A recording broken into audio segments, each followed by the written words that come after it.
During my closing argument, I told the jury that I thought the evidence was overwhelming, that in fact Mr. Smollett had faked a hate crime and then lied to the police about it, and then compounded his crimes by lying to the jury during the course of this trial and insulting their intelligence.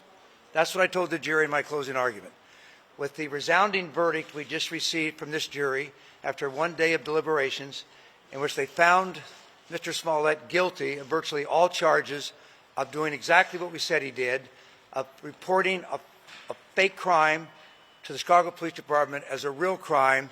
That verdict was a resounding message by the jury that, in fact, Mr. Smollett did exactly what we said he did.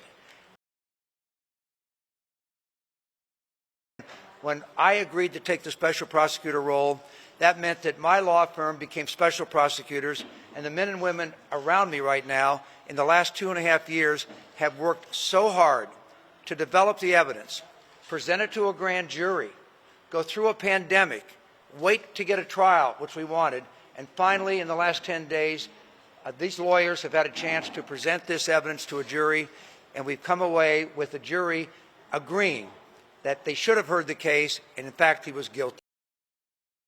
Count was an event that occurred 2 weeks after the event. So the other false statements were made to the police right on the day of January 29th on 3 different interviews, and that counted for 5 of the 6 counts, which he was found not guilty in every one of those. The 6th count was 2 weeks later, on February 13th, at a police station, and it may be because it was after the event. I don't know what the reason was. It wasn't that significant to our case, and has no impact on the case whatsoever. In this city, with this police department, to have reported this crime on January 29th, you saw what this city did. A lot of times people say, well, police officers sweep things under the rug.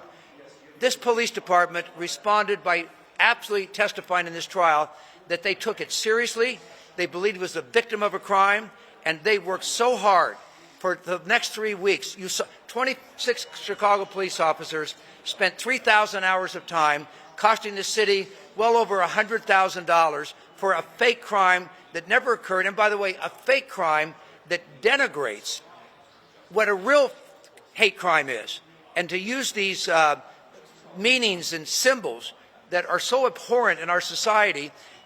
It's clear why the police would take it seriously, and they did.